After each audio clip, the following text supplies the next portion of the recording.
The biggest race money could buy, and the champion thoroughbred would not run. Not for the jockey, not for the trainer, not for the $1 million purse. The crowd screamed, owners threatened, but Valiant stood like a statue at the gate. Until a whisper cut through the chaos, the horse was waiting for a gravely ill 10-year-old boy, Daniel, who had raised him from a foal and was now in a hospital bed miles away.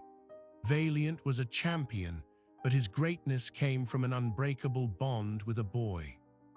Daniel, the groom's son, hand-reared him from a foal.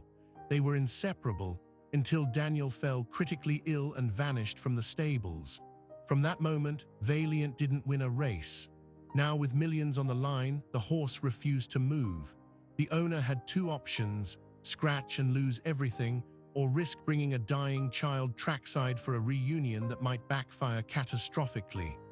The gates stood ready, the crowd of 80,000 roared, but Valiant would not take a single step. To understand how a horse built for glory could freeze like a monument to heartbreak, you have to go back 3 years to a small foaling stall in Kentucky. Daniel was 7 years old then, the son of the stable groom Miguel. He had no mother, no siblings, and a father who worked 16-hour days. The horses became his family. And the moment a gangly black foal stumbled into the world, Daniel was there, clearing the birth sack, whispering the name the stable had given him, Valiant. Brave one, from that night they were inseparable. Daniel slept in the stall. He hand-fed Valiant when the mare struggled. He taught the colt to lead, to trust, to run without fear. The bond was so deep that when Daniel sat on the paddock rail and called, Valiant would abandon grazing, gallop to him, and press his forehead to the boy's chest. Every groom in the yard swore the horse smiled only for that child.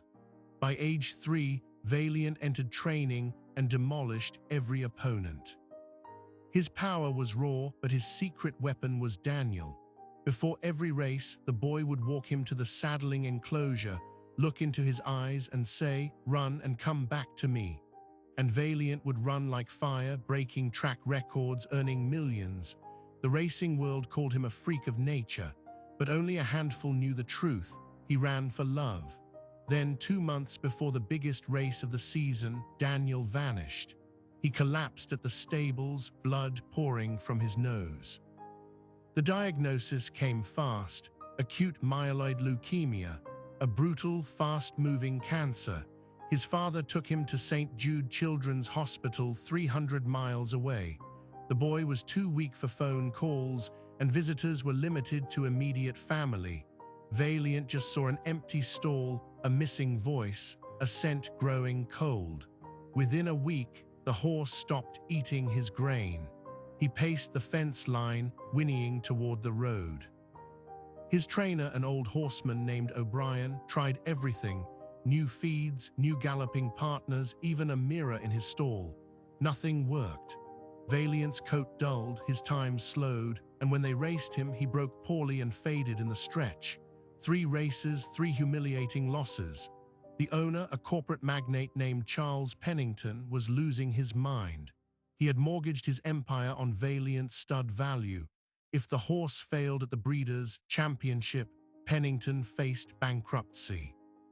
He flew in specialists, fired grooms, even whispered the word breakdown within earshot of veterinarians. But the horse kept declining. They were blind to the invisible wound. The morning of the championship dawned electric. Pennington had sunk every last dollar into the race: entry fees, transport, a new jockey with ice in his veins. The team gathered at the paddock, the grandstands trembling with noise, but Valiant stopped cold at the tunnel entrance. His nostrils flared, scanning the crowd for a face that wasn't there. The jockey kicked, the lead pony pulled, officials waved their arms. The horse wouldn't move. The starter's clock ticked toward a scratch. Then old O'Brien noticed something he hadn't seen in weeks. Valiant's ears were forward, not pinned. He wasn't sick or scared. He was searching.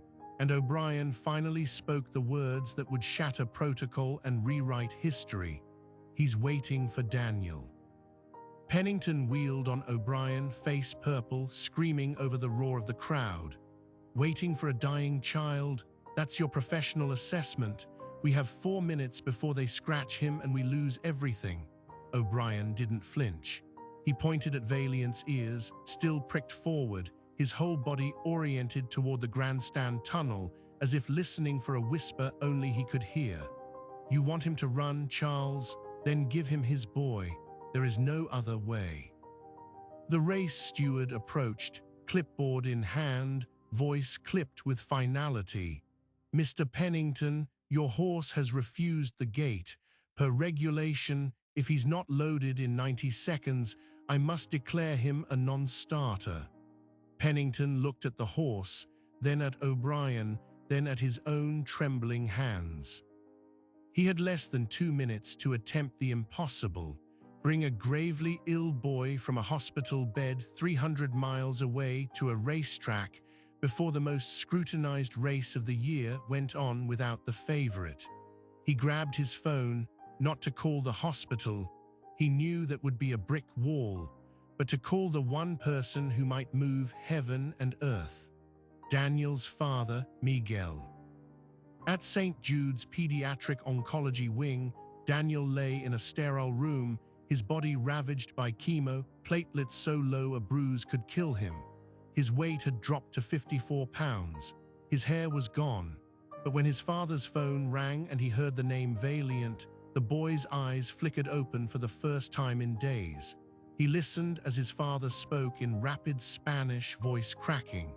Then Miguel knelt beside him and translated. The horse wouldn't run. He was waiting. There was a chance, a mad, reckless, beautiful chance, to bring Daniel to the track. The boy's oncologist, Dr. Elena Marquez, was in the room within seconds, her face etched with fury. Absolutely not. This child has neutropenia. Any infection and he's dead within hours. A racetrack is a petri dish of pathogens.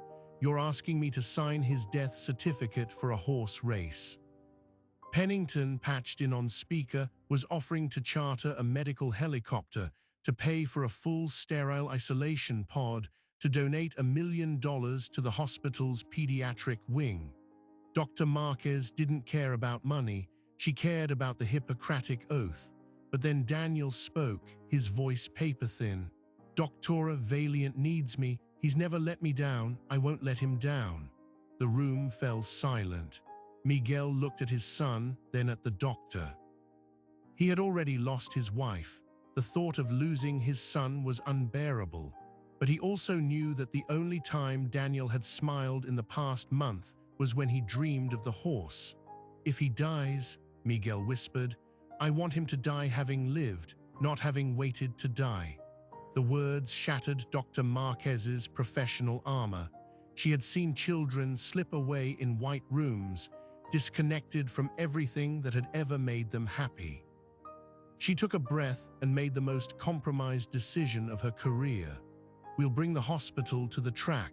I'll assemble a portable ICU, 2 paramedics, a sterile tent, IV antibiotics running the entire time. He doesn't leave my sight, and if his vitals drop for 1 second, we terminate immediately, and I'll have every one of you charged with reckless endangerment. Pennington agreed without blinking. The clock read 47 seconds left. The scramble that followed was a blur of logistics and adrenaline. A medical helicopter lifted off from the St. Jude roof, Daniel strapped into a pressurized isolation pod, his father gripping his hand through a sterile sleeve. The flight surgeon monitored his oxygen saturation as they hurtled over 3 states. Meanwhile, at the track, the stewards extended the scratch deadline by an unprecedented 10 minutes after Pennington threatened a lawsuit, and then bizarrely broke down and told them the truth. The story spread through the grandstand like wildfire. The champion horse was waiting for a sick boy. 80,000 people grew quiet, their phones held up, murmuring the name Daniel. O'Brien stayed at Valiant's side, stroking his neck, speaking in the low tones he'd heard Daniel use for years. The horse had not moved a hoof, but his respiration had quickened.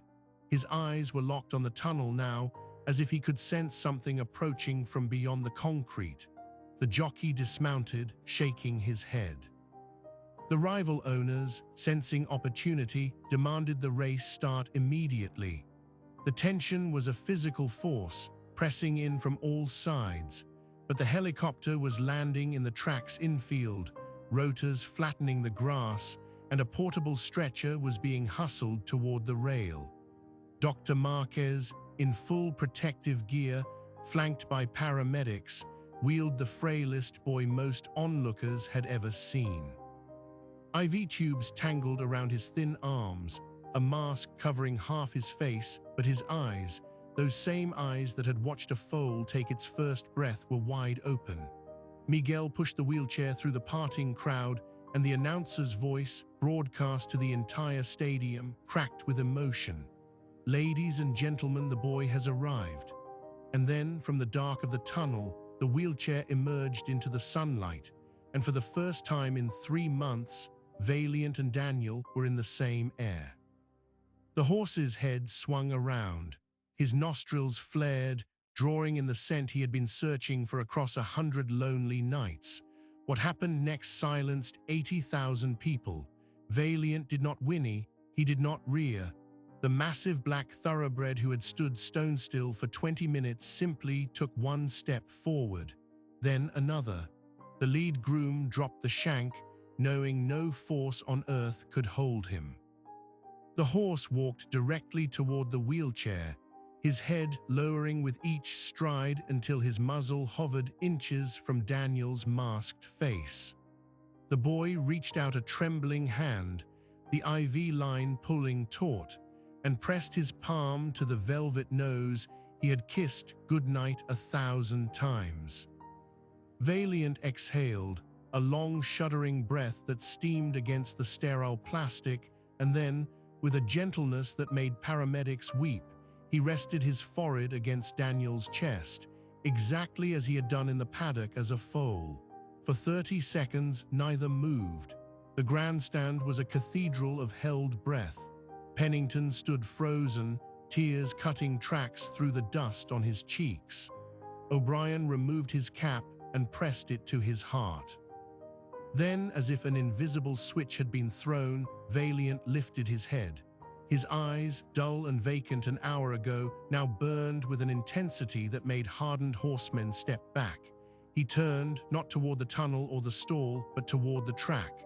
The horse was telling them, as clearly as any creature could, "I'm ready now." But Dr. Marquez was not ready.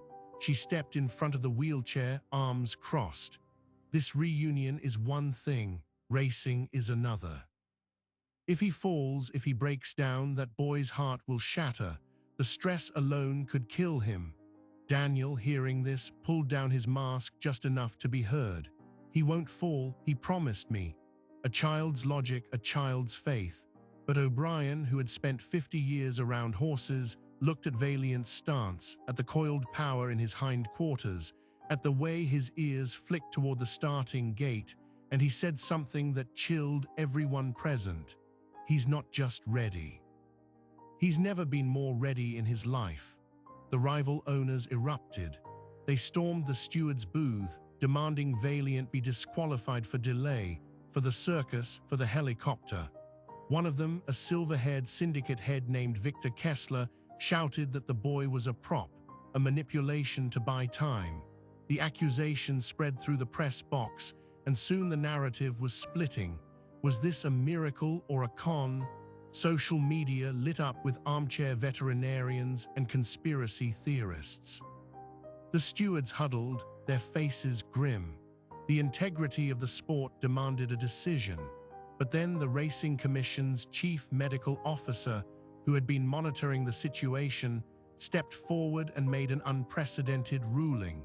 If the attending physician cleared the horse as sound to run, and if the horse loaded voluntarily, the race would proceed with Valiant. The mob howled.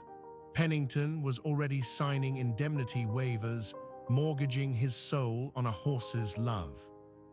Dr. Chen, the track's senior vet, no relation to the doctor from the earlier research summary, but a name that fits, approached Valiant with a stethoscope and trembling hands. She listened to his heart, checked his legs, watched him trot a few strides on the lead.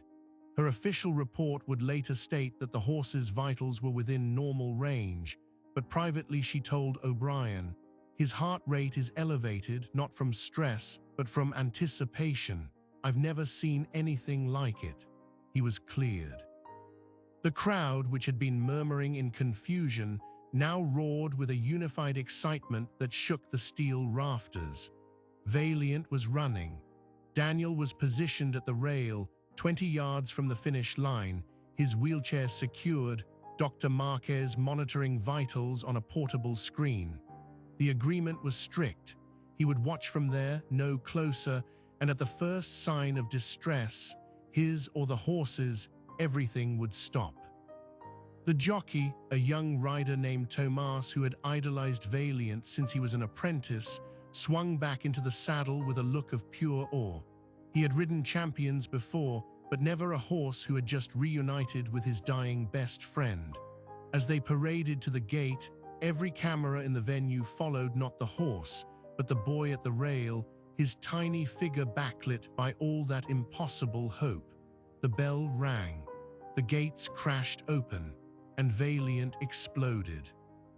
He broke from the outside post position number 14, a spot that had won only twice in the race's 70-year history. Within 6 strides, he was fourth. By the first turn, he was second, his massive black body swallowing the ground in great rhythmic surges. The announcer's voice climbed octaves, rattling off fractional times that were faster than any horse had ever run at this distance. Tomas sat motionless, barely holding the reins, letting the horse do what he was born to do. But this was not just talent.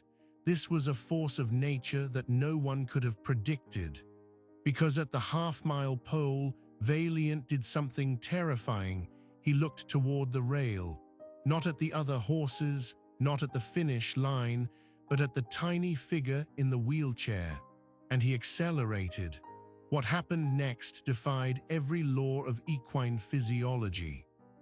A horse that had been losing races for months, a horse that had refused to eat, that vets had written off as broken, opened a 5-length lead, then 10, then 15. The competition, million-dollar thoroughbreds with flawless pedigrees, looked like ponies chasing a freight train. The track record, set 12 years ago by a legend named Storm King, flashed on the board. Valiant was a full second under it at the mile mark.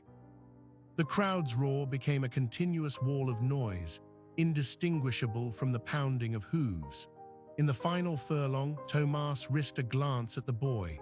Daniel had pulled himself forward in the wheelchair, his mask discarded, his face streaked with tears, his mouth open in a silent scream of joy. Valiant, sensing this, did the only thing that made sense. He ran faster. The finish line came and went, the margin too vast to compute, and the champion horse did not pull up in the gallop out. He veered left, straight to the rail, straight to the boy. Security guards scattered. Photographers fell over themselves. And Valiant, sweat-soaked and heaving, dropped his head once more into Daniel's waiting arms. The clock on the infield board froze at the impossible number, 1 minute 58 and 44 seconds, a new world record. The official margin of victory was 16.5 lengths, but the only distance that mattered was the 6 feet between the rail and a boy who had been given weeks to live. In the chaos that followed, reporters mobbing the infield, officials scrambling to certify the record, Pennington weeping into his hands, Dr. Marquez was running her own numbers. She checked Daniel's vitals, expecting a crash, expecting tachycardia, expecting to intubate a child whose heart had been pushed beyond its limits. What she found stopped her cold. His oxygen saturation was 99%. His blood pressure, which had been dangerously low for weeks, had risen to near normal levels. His eyes were bright, focused, alive in a way no medication had achieved. "I don't know how to explain this medically," she later told the press, "but something happened in those 2 minutes that no drug could replicate." The story exploded globally. Within hours, the image of Valiant pressing his head to Daniel's chest at the finish line was the most shared photograph in internet history.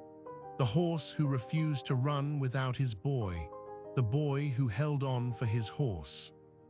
The race that rewrote not just the record books, but every assumption about what animals and humans could mean to each other. Donations poured into St. Jude's, earmarked for Daniel's care, totaling over $4 million.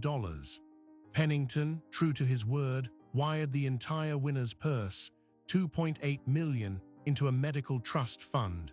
The experimental CAR T-cell therapy that insurance had denied was now fully paid for. Daniel received the infusion 3 days later. And then the real waiting began. CAR T is a brutal gamble. It can cure or it can trigger a cytokine storm that kills within hours. Daniel spent 4 weeks in isolation, his body a battlefield between engineered cells and the cancer that had colonized his marrow. Miguel never left his side, but every morning a nurse would wheel in a tablet, and on that screen would be Valiant. The stable had set up a live feed. The horse seemed to know when Daniel was watching.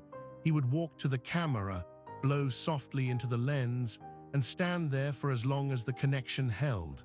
The boy's vitals, monitored around the clock, showed consistent spikes of improvement during those calls. The medical team documented everything, and a year later, published a case study in the Annals of Pediatric Oncology, Equine-Assisted Emotional Support as Adjuvant Therapy in Pediatric Acute Myeloid Leukemia. The boy lived. More than lived, he achieved complete molecular remission, a term Dr. Marquez whispered in tears at the 6-month scan. While Daniel recovered, Valiant's career took an unprecedented turn. The horse had become a global phenomenon, but his owners quickly realized something extraordinary. He would only race when Daniel was present. They tried twice to run him without the boy, once at a minor stakes, once at a major invitational, and both times Valiant finished last, his times embarrassingly slow, his eyes scanning the crowd for someone who wasn't there. But the moment Daniel was wheeled to the rail, even remotely via video link, the horse's performance returned to world class. So they adapted. A custom mobile cleanroom was built, funded by a consortium of racing charities, allowing the now recovering Daniel to travel to every major event. Valiant won 7 consecutive Grade 1 stakes, shattering records at each. The horse and the boy became inseparable again, not just on race days, but in daily training. When Daniel turned 12, with a thick head of regrown hair and muscles slowly returning, he asked O'Brien to teach him how to read a horse's stride, how to spot a developing injury, how to speak the silent language of thoroughbreds. He was a natural, as if everything he'd learned with Valiant as a child had been encoded deep in his bones. By 14, Daniel was an assistant trainer. By 16, he was calling shots from the rail that veteran horsemen wouldn't dream of, and Valiant, aged but still ferocious, responded to his every command. The horse retired undefeated in Daniel's presence, 10-4-10, with the final win coming on a sunlit afternoon at Santa Anita, the boy, now a young man, leading him into the winner's circle himself. The crowd didn't just cheer, they sang. The decades that followed would cement their story into legend. Daniel became the youngest head trainer in American racing history, and Valiant, pensioned to a green pasture visible from the training barn door, lived to the astonishing age of 32.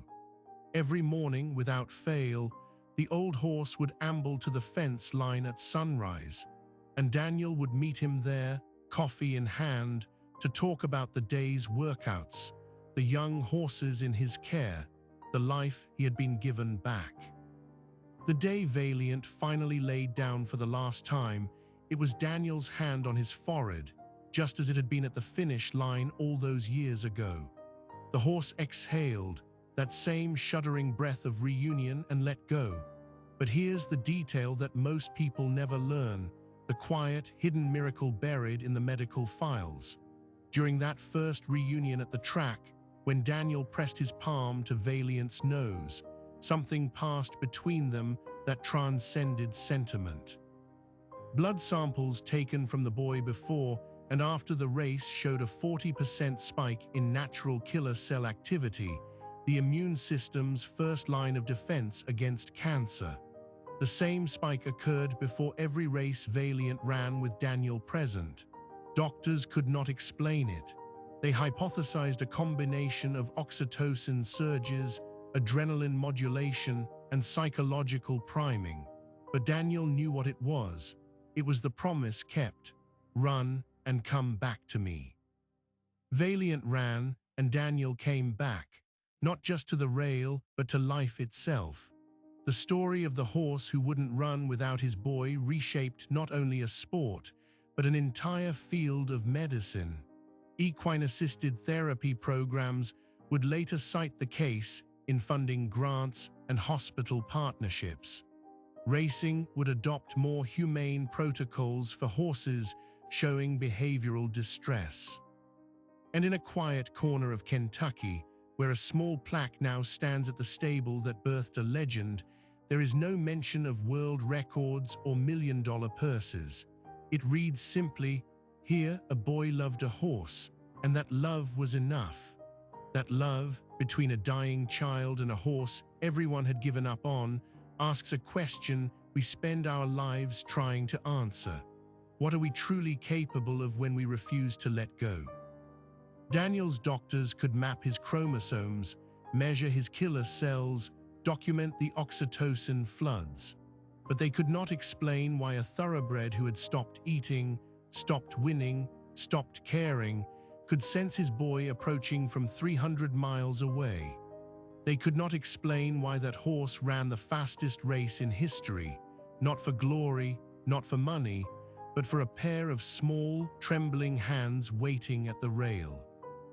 And they could not explain why a child given weeks to live would go on to stand beside that same horse decades later as a man who had built a life on the back of a promise, whispered in a foaling stall.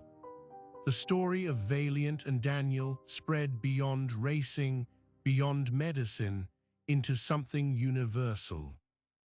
It became a reminder that the bonds we form with animals are not shadows of human connection. They are connections in their own right, speaking a language older than words, firing synapses we don't yet understand. And if a horse can refuse to run until his boy is near, what other refusals might be waiting for us to notice? What other creatures are standing still, ears forward, waiting for someone who never arrives? That is the invitation, to pay attention.